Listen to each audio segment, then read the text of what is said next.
मन्त्रिफ्रा doctor Manik Saha साका दाख्लायनि budget हास्तेनि हामक्रायो 7,000 कोटी रां थिथिख्लायजाखा अ रां बाय हास्तेनि जुदा जुदा हामक्रायनि सामुं सोकाङै दंगो हास्तेव ताबो हामक्रायनि सामुं टांजाङै दंखा तिनि सारिक जराव आगरतलाव सदर बोखाक्सते नायकल फांनि गताल टांजाक बबन ताई हामताई रोमानि पान्दाव नारय उंनि मानजागै अकक साका डॉक्टर मानिक साहा बसाका मंत्री बख्रक नरेंद्र मोदी जोंनो हीरा मॉडल रखा अ हीरा मॉडल आगरतलानि हाखतर बेरामनि बिरखुं दङ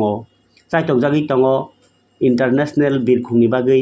रेल बायबो गोरोंमानि बागै दंखा आगरतलानि सिमी वंदे भारत ताई गुवाहाटी जरा इंटरसिटी एक्सप्रेस ट्रेन चलिनानि बहायनो साक्थारमुं नाहारजागै दङ रेल ककचंलायनो हास्तेव 839 किलोमीटर जरा कलकमा लाहार कतर तांनानि सामुं यागो नाहारजाखा कमलपुर तै आम्बासा तै दम्बुर जरा कैसा लाहार कतर स्रामना तैब वानसुकतां नाहारजाखा बसाका सदर बोखाक्सते नायकल फांनि गताल भवन तांमानिव 17 कोटी टाकानिबो गोबां रां सोबायजागानो देरनि सिमी 2 बोसोरनि बिसिङावनो अ सामुं बहायनो पायरनानि बागै कबक खाबो पान्डाव मानजाखा अलबेदेकनि सेक्रेटारि ब्रिजेश पांडे सालथां हांकरफा डाक्टर विशाल कुमार आरायजा हांकर नायकलफां सजल विश्वास बर कगनार लाइखा बनकारिबो मानजाखा सालथां हांकरनि आलायजा हांकर नायकलफां मेगा जैन ताई सदर बोखाक्सते नायकलफां मानिकलाल दास सं বিষয় আজকে যেখানে এই ধরনের একটা নতুন ভবনের চিন্তা ভাবনা আমরা নিয়েছি এবং তার ভিত্তিপ্রস্তর স্থাপন হয়েছে কারণ প্রয়োজনের স্বার্থে আমাদেরও চেঞ্জ হতে হয়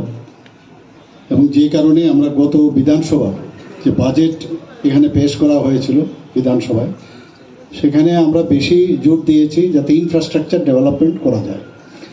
প্রায় অ্যাবাউট 7,000 crore আমরা ইনফ্রাস্ট্রাকচার ডেভেলপমেন্টের জন্য আমরা বাজেট রেখেছিলাম এবং ইনফ্রাস্ট্রাকচার ডেভেলপমেন্ট একটা গুরুত্বপূর্ণ বিষয় যদি এটা পার্মানেন্ট কিন্তু আজকে এখানে 75 বছর পর এটা ডেমোলিশ হলো কাজেই ন্যাচারালি একটা যে কোনো বিল্ডিংয়ের যখন তৈরি হয় তার আয়ুষ্কাল যে থাকে সাধারণত 50 বছর তো সেই জায়গায় এটা 75 বছর হয়েছে ড্যামেজ হয়েছে আমি কথা বলছিলাম ডিএম সাহেবের সাথে যে পাশের বিল্ডিংটা সেটাও প্রায় ভালো অবস্থায় নেই সেটাকেও যখন এটা হবে এবং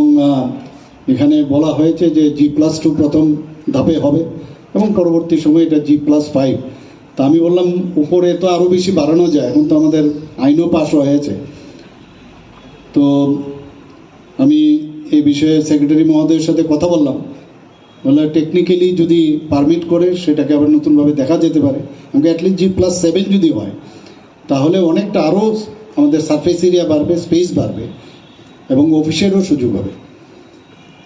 এখানে এখন আপাতত প্রায় 17 কোটি টাকা উপরে এখানে প্রকল্পের ব্যয় রাখা হয়েছে এবং সময় রাখা হয়েছে 22 মাস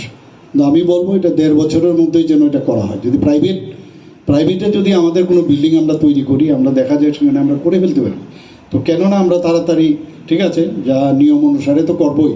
কাস্টিংয়ের যে টাইম থাকে একটা সময় দিতে এগুলো করেও যদি নজরদারি ঠিক থাকে তাহলে 1.5 থেকে 2 বছরের মধ্যে অনায়াসে সেটা করা যায় আমি যারা আধিকারিকরা আছেন সংশ্লিষ্ট আধিকারিক তাদেরকে আমি বলবো আপনারা এদিকে নজর রাখবেন